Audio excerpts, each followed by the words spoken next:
Hello everybody, Carol Garrison with Carol's Creative Escape. It is time for another Make It Monday. It is Monday, April 25th. I hope you all had a good weekend. I had a really fun night on Saturday night. I went up to my sister's house, and she is near the College of St. Benedict, so we went and ate dinner at a local Creole soul food type restaurant in St. Joseph, Minnesota called Crew. If you ever have a chance to go, highly recommend the restaurant. And then afterwards we saw a band that also featured music from the New Orleans area.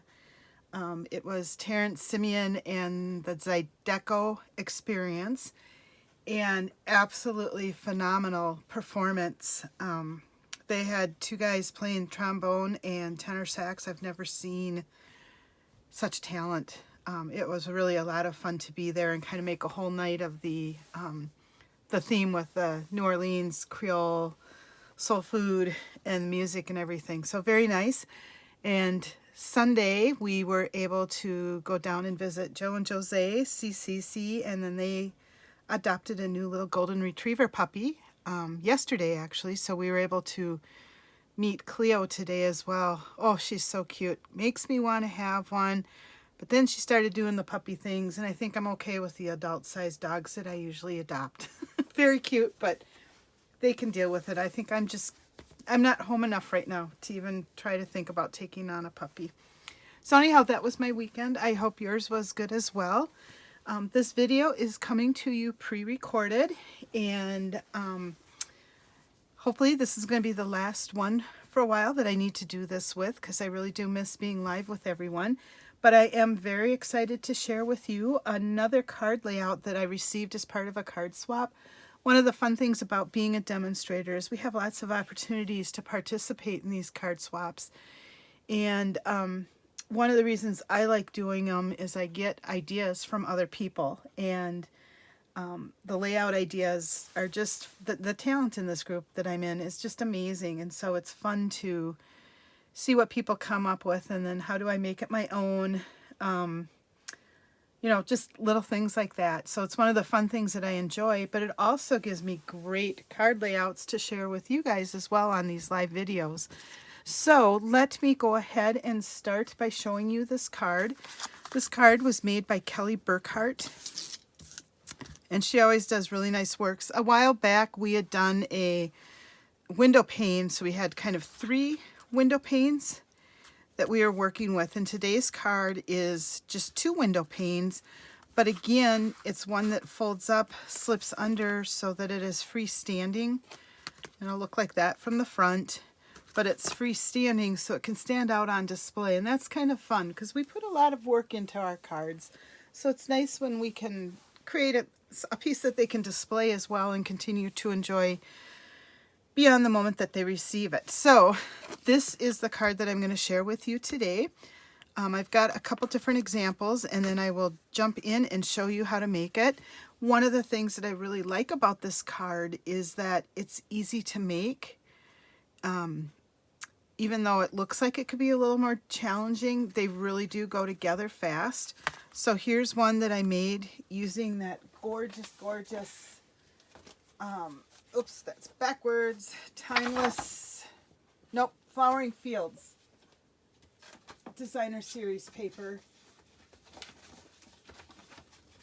And this is one that is in the January to June mini catalog, so it is still available, along with that wonderful tulip set. And I just turned this one into a Mother's Day card, but again, it's going to stand up real nice. And on the inside, I just decorated it with a strip of Designer Series paper. Kelly actually put a little stamp on the inside of her card, so that is another option.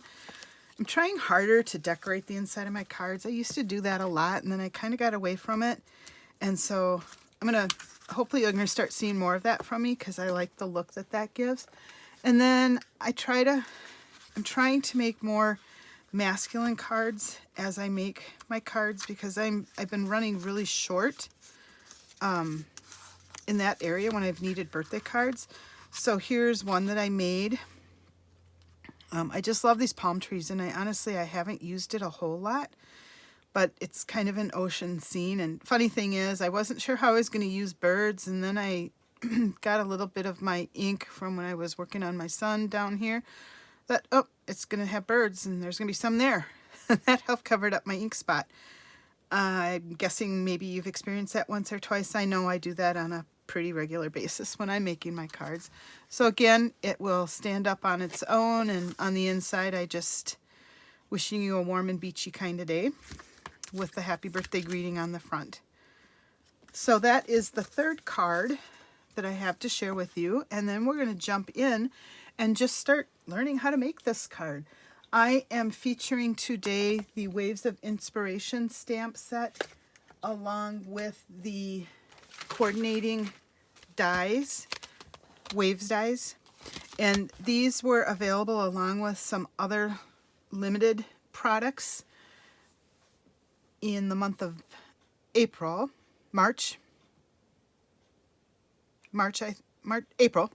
sorry. Anyhow, some of those extra items, the foil paper, there were some pretty rhinestones and things that came with it. Those have sold out, but these two items themselves are going to be in our annual catalog. And I just think they're so pretty. I wanted to continue to feature these items in some of my card work. So that's what I'm going to do today. And then it also is going to use Starry Sky, which is one of our new in colors that'll be coming out in the new catalog when it's released in early May. So it's a very pretty blue. Starry Sky is what it's called, and it's a very different color than Night of Navy. It kind of makes it look, Night of Navy almost look black, very dark, so it's brighter than that. But I don't have any other color, I guess. I'm just looking at my colors. It's just a really pretty blue color. I think that's one that I'm going to use a lot in my card designs. And then, of course, I'm going to need a little bit of my Memento ink as well. I did pre-stamp most of my stuff just because I find that's easier when I am working on my cards live. But you will get to see me do a little bit of stamping as well today. So I'm going to set these things aside and let me go through and give you the measurements real quick. I will list these as part of the comments on the video. But what we've got is a 5.5 by 8.25. So 5.5 by 8.25 inches on the cardstock. I believe that Kelly originally modified her card measurements off of a European card that's slightly different sizes. And so that's why we've got the 8.25 instead of the 8.5. But it works perfect, and you're just trimming off a little bit. Can still go in our standard envelope, so don't worry too much about that.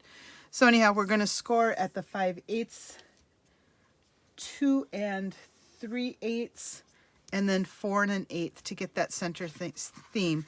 So it's Valley, Mountain. Nope, I gotta fold it the right way. So when you go from the half, it's mountain, mountain, valley. Okay, so mountain, mountain, valley is the fold technique. And when I did this, I burnished my pieces, both going the way I wanted them, and then I also came back and went the opposite way. I found that I was able to get the pieces to stay standing up better and slid in how they were supposed to be when I gave it a good crease going both directions. So that is how I did that, and then I just brought it out real quick, especially this little fold, but that gives us good solid seals. So again, 5.5 by 8.25, scored at 5/8, 2 3/8, and 4 1/8. Okay, and then the next piece we need out of the Starry Sky is a piece that measures, I'm going to slide that out of the way. It is a piece that measures 2 1/4 by 4 1/8, and that will be layered with a piece of basic white cardstock. And the basic white cardstock measures 2 inches by 3 7/8 inches. and that way it layers very nicely here. This will be on the front of our card. We also need 2 pieces of Starry Sky cardstock that measure 1.5 inches by 2.5 inches. So 2.5, 1.5, and you score it at the 3/4 mark lengthwise. And again, with these, you're going to want to fold them and burnish it really well so that you have a tight, a good fold there. That is the piece that's going to hold on and allow this piece to wiggle and move with the card as you open and close it. Okay, and then you will also need another piece of basic white that measures 2 inches. Nope, that's the wrong one. Basic white measures 2.5 by 5 3/8. This piece will go on the inside of the card, kind of right about here. And then I also have a piece of basic black cardstock, and I've run this through using the Stripes and Splatters embossing folders just to give it a little texture, and I thought that splatter was good since I'm using the waves. Anyhow, this black piece also will measure 1 3/8 by 5 3/8. Again, I'm going to list all these measurements so you have them. It gets a little trickier when we're using all the eighths in there, but this piece is 2.5 by 5 3/8. This piece is 1 3/8 by 5 3/8. Okay? And then finally on the front, you also need 2 pieces of cardstock. I'm using basic black, and that measures 1.5 by 5 3/8. And then I am also using some of the Perfectly Penciled Designer Series paper that will be in the annual catalog. This is an all black and white pack of paper. And as you can see on one side here, we're going to be able to, let's see if I can get it lined up right. Nope, I cut it going the wrong direction here, so you're not going to line those up. Anyhow, as you can see on the back here, you're going to be able to color these in using your blends, colored pencils, add a little color here, or you can use the black and white side. Since I'm trying to make this one a little more masculine, I'm going just with this line pattern. And these 2 pieces of Designer Series paper measure 1 3/8 by 5 1/4, and they will sit nicely inside of here. Now for my card, I am kind of making it a little fancy, so I also did a little bit of extra die cutting using that cute little pelican, and then I did do the wave piece. I haven't actually made this card yet, so we're going to kind of see how it turns out as we go along. But I did want to add just a little bit of pop to the front of the card too. All right, and then using the dies that come in here, come with this set. I've used this die right here to cut out this with the happy birthday. And actually, if you remember, I told you our original piece of cardstock was 5.5 by 8 1/4. You get this 1/4 inch strip left over from cutting it. And I'm actually going to use that to thread through my die cut of my sentiment, and that just gives a little more color to the paper. So that is it, I think, for all of the pieces. I did stamp and cut that out as well. So let's just start with assembling. Now, most of you know that when I'm assembling cards, one of the things that I like to do is kind of stamp my images first. That way I'm sure that they're dry when I go to assemble them, and I don't, most of the time, get ink all over everything. Not always, but most of the time. It's a pretty safe bet. And the one thing I forgot to do was dig out my large block to put the wave on. And of course it's not jumping out at me in my box, so I'm going to cheat a little bit here and use this one because I'm not using the whole stamp. So I am most concerned about getting this part, and a good image with that. So this is not my recommended way of stamping, but it is how I'm going to stamp today to make sure that I get the image that I want right onto my cardstock here. So I'm going to ink this up. I should have this black somewhere, but you know, it's not stamping with Carol if she doesn't. Wait. It's not stamping with Carol if she doesn't have to struggle and find something on her desk, right? But I found it. That way I can be sure I'm going to get a good image and not be a sloppy make it work stamper today when I'm live. That's not good. All right. So anyhow, I'm going to use my Starry Sky because I want some blue wave action. And because I'm just needing part of the wave when I'm inking it up here, the only part I'm going to ink up is the part that I need. This stamp has so much detail in it. I just love how it looks when you stamp it out. And I'm kind of guessing because I want it, I'll make sure I'm actually in camera view here. I do want to have it with this splashy wave part on my paper. So I'm going to just hope that I get it right. If not, there's a back side and we can make it work with that, right? So I'm going to stamp it down. Perfect. We'll set that aside, and I am going to close this pad up because it is a fresh pad, which means there's lots of stuff in it. All right, and then actually I may keep this piece of paper here just for another minute or two. I die cut, again using the ocean or the waves dies. I cut both this wave and this wave out using some of the silver foil. And I'm going to actually layer both of these pieces onto my card. I did put adhesive.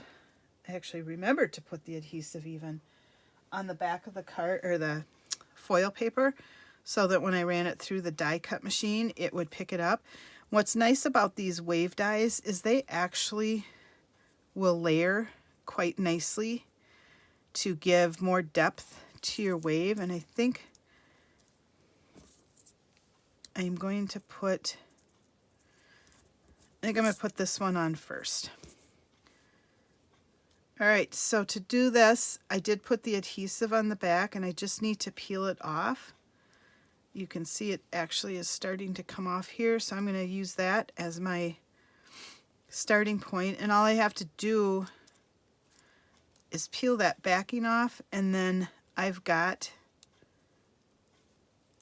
adhesive on the majority of my die here.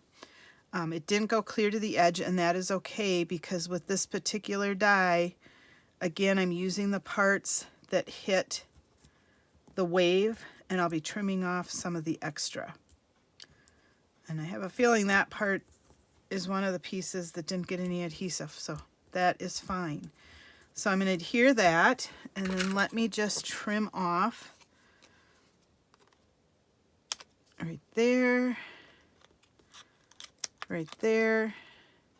and there. Okay, so I've just got part of the die along with part of the stamp on here, and then I'm going to come back, and I did this one off of one of the slightly more gray pieces, and let me find the sticky part. And you know what, it looks like when I cut this I didn't get this wave with the adhesive, so I'm actually going to just I do want that to sit down, so I'm just going to take some of my mono liquid glue and add a dot or two in those areas just to make sure that it sticks. I'm not using a lot of glue because I don't want it to run out, but I do want this to stick to my paper. So that was just a user error. I didn't get it lined up quite right with how I was cutting it. And then I'm just going to line up this piece over, and what this is doing is kind of giving me a little more depth to the wave and my stamped image. So I've got the blue, but then I've got some of the gray and lighter color that shows up when the waves are churning in the ocean. And again, I'm just going to trim off the extra pieces.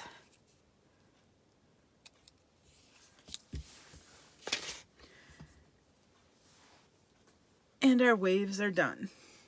Now initially in my head, when I was making this card, somehow this was going to fit on here. I don't think it's going to, and that's all right, because we're going to have our happy birthday greeting going over the top. And I think I am going to take from the stamp set the single bird, whoops, and stamp this image a couple times going. I love that we have a couple different stamp sets that have seagulls that we can stamp either singly or in a group. And I think I'll put one right up here. I smudged just a titch right here, so I am going to be sure to cover that up when I put my sentiment on there. But I don't feel a need to get rid of this or anything else just because of that smudge. That will be covered up. I can take care of that. So we can set this part aside. Right now, I am not going to stamp anything on the inside, but I will be putting my pelican. I don't want him to go to waste, so it's going to go on the inside of the card. Let's go ahead and start to assemble our card. So the first thing that we're going to do is the easy part. That's the inside of our card. So like I said, I'd already run this through the Stripes and Bubbles embossing folder, and that's how I got this fun detail to add a little splash to the card. And we will attach this card using our tape runner.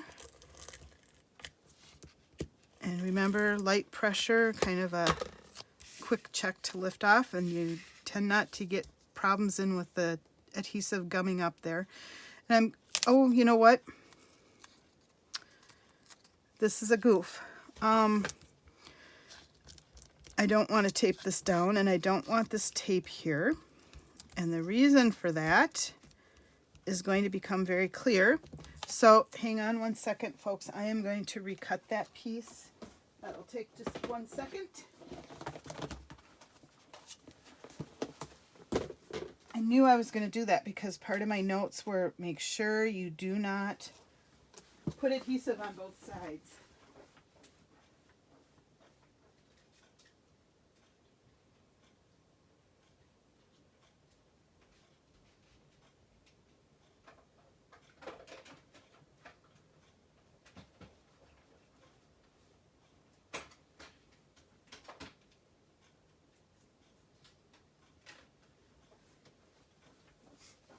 Okay, I'm back.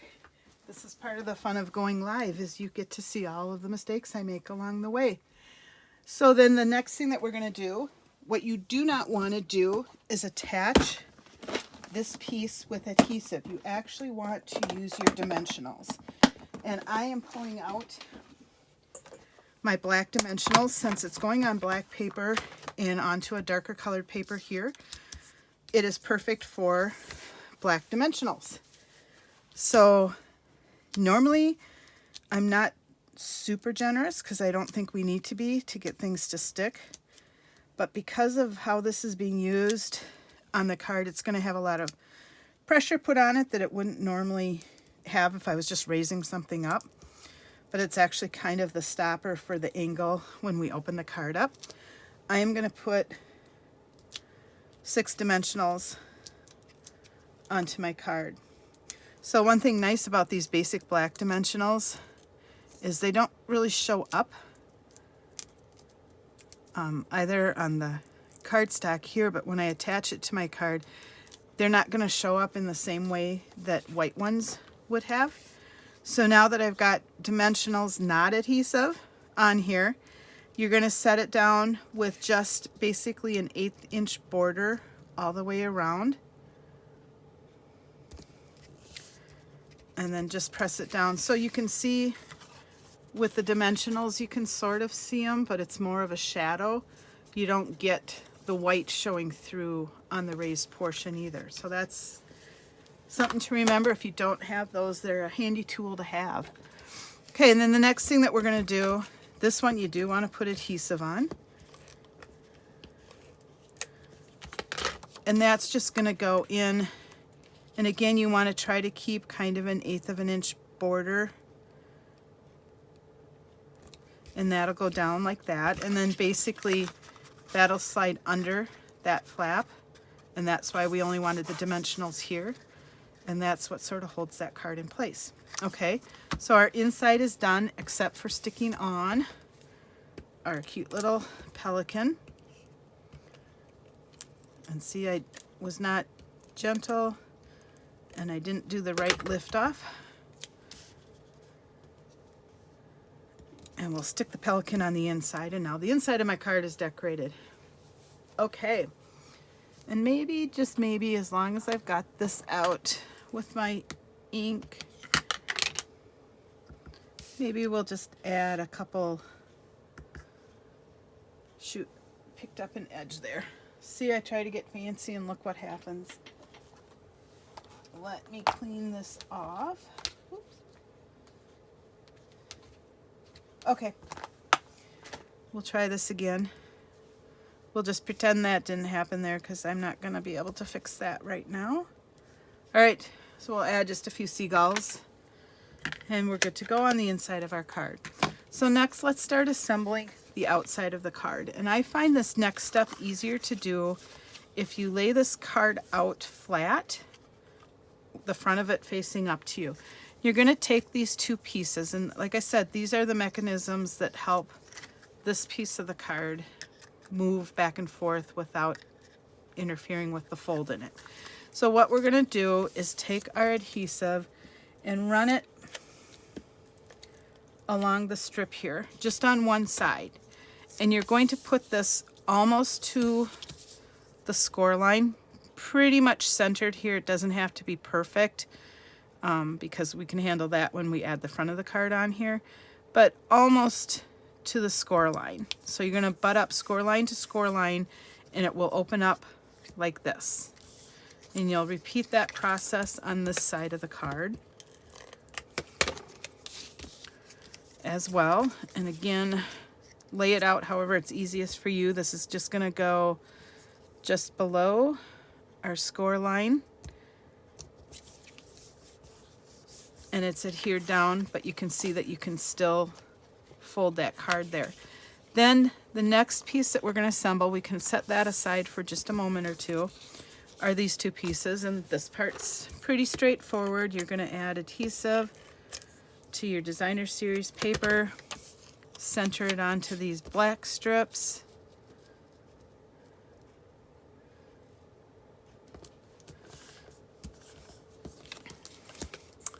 repeat that process.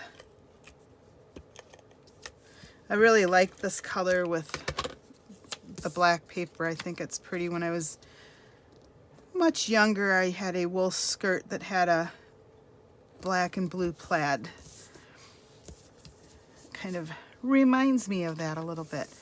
Okay, and so now what we're going to do is attach these two pieces to the front of the card, and that pretty much will cover up where we tape down these two. And so that is straightforward.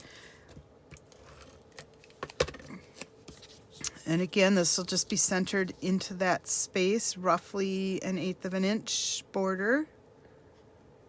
Okay. And we'll repeat that process.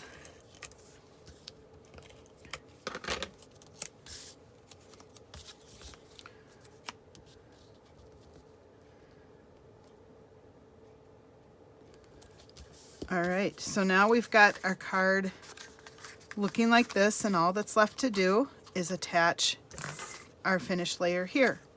So to do that, oops, I'm so sorry, I just bumped the camera. Didn't mean to make anybody sick there. Again, we'll just take our adhesive to the back of this piece, center it on here, and then instead of putting adhesive here, we're going to put our adhesive on here because this is the only place that this layer will be attached. Hopefully that makes sense. So we're going to put a strip of adhesive and a strip of adhesive. I almost put it down this way. That would have been a disaster.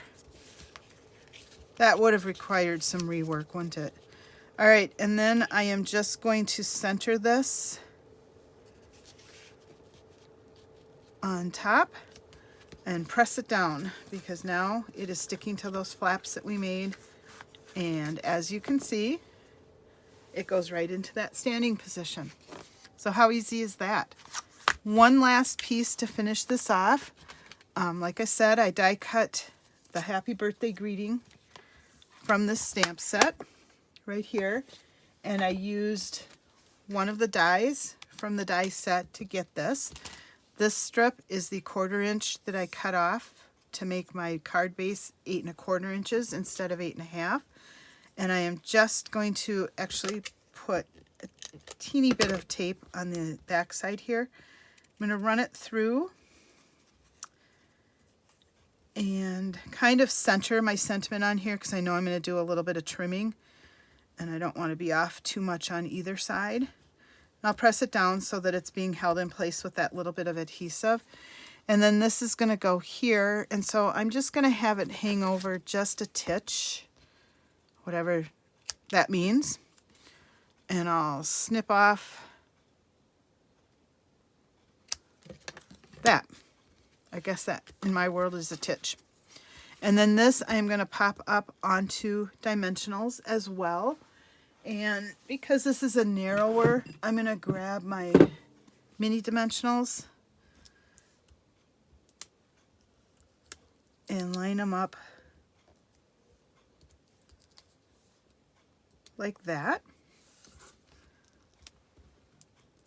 And I'll peel the back off, flip her over, and then remember I'm trying to cover up my little goof. So I'm going to center the sentiment on here, and there we go. Now our card is finished. So we've got a lovely wave version of this card, combining a couple different themes with the splashes and the waves and the dies. I don't know if you can really see the different colors of the foil, but it does add some depth to that ocean wave. And you have a beautiful piece of art that after the recipient gets it, they can put on display if they choose to do so. I hope that you had fun learning how to make this card. I would love to see what you guys create with that. So if you do make this card, please post it in the comments below so that we can all be inspired by the creativity that we have within us. And I will see you for next week's Make It Monday. Have a great week, everyone. Bye-bye.